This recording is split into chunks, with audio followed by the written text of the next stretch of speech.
Hello everyone, আসসালামু আলাইকুম। Me and my সন চ্যানেলের পক্ষ থেকে আমার সকল ভিউয়ার্সদেরকে জানাই আন্তরিক শুভেচ্ছা। কেমন আছো তোমরা? আই হোপ সকলেই ভালো আছো। আল্লাহর রহমতে তোমাদের দোয়া ও ভালোবাসায় আমিও ভালো আছি, আলহামদুলিল্লাহ। প্রতিদিনের মতো আজকেও কিচেন টিপস নিয়ে তোমাদের সামনে চলে আসছি। টিপস নাম্বার 1, দেখো এখানে হচ্ছে আমি একটা খাতা নিয়েছি আর হচ্ছে একটা কলম নিয়েছি। আর খাতার পেজটা হচ্ছে আমি একদম লাস্টের পেজটা নিয়েছি, যেই পেজটা হচ্ছে বাচ্চারা নষ্ট করে ফেলে, সেরকমই হচ্ছে একটা পেজ নিয়েছি। আর এটাতে হচ্ছে আমি লিখে রাখবো আমার ফুরিয়ে যাওয়া তেল, নুন, ডাল। আমরা যখন রান্না করি তখন দেখা যায় আমাদের হলুদ ফুরিয়ে যায় বা তেল ফুরিয়ে যায়, লবণ ফুরিয়ে যায়, চিনি ফুরিয়ে যায়। রান্না করার পরে কিন্তু এগুলোর কথা আমাদের আর মাথায় থাকে না। তখন যদি আমরা পরের দিন রান্না করাতে যাই, হঠাৎ করে মনে হয় যে এই জিনিসটা তো আমার নাই, আমরা হচ্ছে একটা প্রবলেমে পড়ে যাই। আর আমাদের হাজব্যান্ড যদি আমাদেরকে জিজ্ঞেস করে যে কী আনা লাগবে, তখন কিন্তু আমাদের মনে থাকে না হঠাৎ করে জিজ্ঞেস করলে। তো তোমরা চাইলে এরকম একটা খাতার পেজ নিয়ে তোমাদের প্রয়োজনীয় জিনিসগুলো, যে জিনিসটা শেষ হয়ে যায় ওই জিনিসগুলো হচ্ছে লিখে রাখতে পারো। আর এভাবে যদি তোমরা খাতার পেজে লিখে রাখো তাহলে হচ্ছে তোমাদেরকে জিজ্ঞেস করলো তোমরা খাতা দেখে বলে দিতে পারবে। টিপস নাম্বার 2, দেখো রান্না করার টাইমে কিন্তু আমাদের হাতে হলুদ মরিচ লেগে যায়। তো এতে করে হচ্ছে আমাদের হাতের কালারটা হলদে হয়ে যায়, দেখতে একদমই ভালো লাগে না। হাতের আঙ্গুল এবং নখগুলো হলদে হয়ে যাওয়ার কারণে কেমন যেন একটা বিশ্রী বিশ্রী দেখা যায় হাতগুলো। অনেক সময় দেখা যায় আমরা সাবান দিয়ে ধোয়ার পরও আমাদের হাতের হলুদ উঠে না। তো তোমরা কি করবে, একটু বেকিং সোডা নিয়ে নেবে। বেকিং সোডা নিয়ে হচ্ছে হাতগুলোকে ভালোভাবে কষলিয়ে নেবে। আর কষলিয়ে নিলে হচ্ছে তোমাদের হাত থেকে যে হলুদটা আছে ওই হলুদটা উঠে যাবে। দেখো আমি হচ্ছে বেকিং সোডা দিয়ে হাতটাকে ভালো করে ঘষে নিতেছি, আর আমার হাতের হলুদটাও অনেকটা কমে গেছে। আর এভাবে কিছুক্ষণ ঘষে নিয়ে তারপর হচ্ছে তোমরা সাবান দিয়ে ধুয়ে নিবে হাতটা, এতে করে তোমাদের হাতে আর হলুদ থাকবে না। দেখো এখন হচ্ছে আমি হলুদ দিয়ে ধোয়ার পরে হাতে সাবান নিয়ে নিয়েছি, নিয়ে তোমাদেরকে পরিষ্কার করে দেখিয়ে দিচ্ছি। তোমরা যদি এভাবে পরিষ্কার করো তাহলে কিন্তু তোমাদের হাতে হলদে ভাবটা থাকবে না, অ্যান্ড হচ্ছে নখের ভিতরে হলদে ভাবটা থাকবে না। দেখো আমার হাতগুলো হচ্ছে একদম ক্লিন হয়ে গেছে। কতটা হলুদ লেগেছিল প্রথমে, আর এখন হচ্ছে একটু হলুদও আমার হাতে নেই। টিপস নাম্বার 3, এরকম তারার মাজনি কিন্তু আমাদের সবার ঘরেই আনে। আর এই তারার মাজনির সঠিক ব্যবহার আমরা না জানার কারণে কিন্তু খুব দ্রুত শেষ হয়ে যায়। তোমরা যদি এই পদ্ধতিটি গ্রহণ করো তাহলে আমার মতো তোমাদের তারার মাজনিগুলোও তোমরা দীর্ঘদিন ইউজ করতে পারবে। পদ্ধতিটি কি জেনে নেওয়া যাক। দেখো চুলায় হচ্ছে আমি একটা হাঁড়ি বসিয়ে দিয়েছি, আর এর ভিতরে হচ্ছে আমি পানি ফুটিয়ে নিয়েছি। আর এই ফুটন্ত পানিতেই হচ্ছে আমি তারার মাজনিগুলো দিয়ে দিচ্ছি। দিয়ে হচ্ছে আমি 45 মিনিটে তারার মাজনিগুলো উলট ফালট করে সিদ্ধ করে নেব। আর এভাবে সিদ্ধ করে নিলে কিন্তু তোমাদের তারার মাজনিগুলো তোমরা অনেক দিন ইউজ করতে পারবে। সাথে হচ্ছে আমি 2টা ডিম দিয়ে দিয়েছি। এখন ভাবতে পারো যে ডিম কেন দিয়েছি আপু? না, ডিম 2টা দিয়েছি হচ্ছে আমি সিদ্ধ করার জন্য।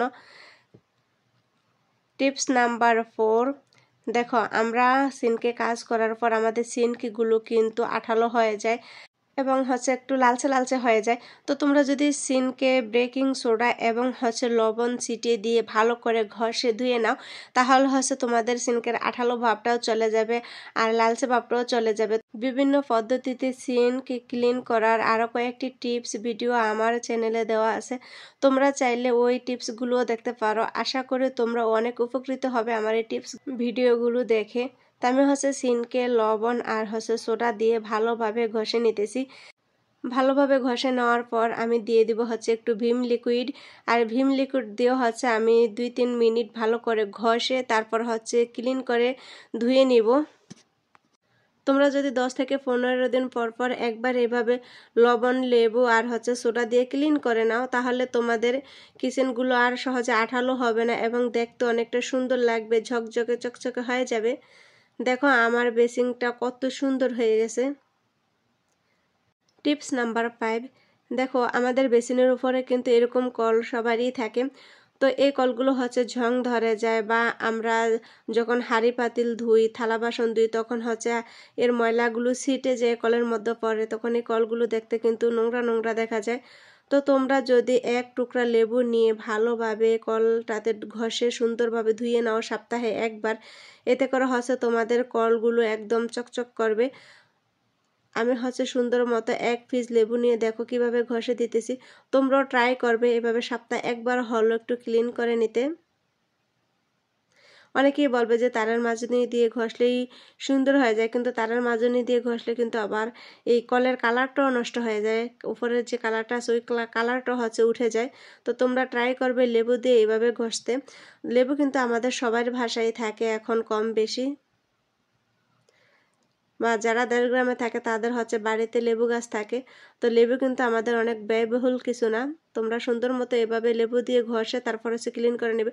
দেখো আমি কিছুক্ষণ ঘষে নেওয়ার পর কল থেকে দাগগুলো উঠে গেছে। এন্ড আমি তোমাদেরকে একটু ধুয়ে দেখিয়ে দিচ্ছি। দেখো কলগুলো কত সুন্দর হয়েছে এন্ড কেমন ঝকঝক করে। টিপস নাম্বার 6, আমি এখানে ব্লেন্ডারে ভর্তা বানাইতেছি।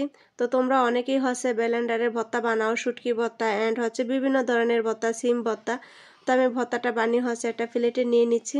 আর এভাবে ভর্তা বানানোর পর দেখো ব্লেন্ডার কিন্তু আমাদের হাত দিয়ে পরিষ্কার করে ধুতে হয়।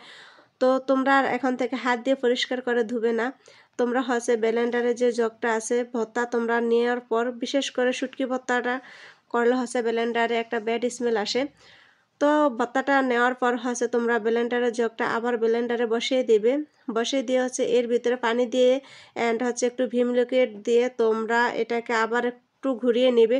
আর ঘুরিয়ে নেওয়ার পর একদম ক্লিন হয়ে যাবে। তখন তোমাদের হাত ঢুকিয়ে আর এটা পরিষ্কার করতে হবে না, হালকা একটু পানি দিয়ে ওয়াশ করে নিলেই হয়ে যাবে।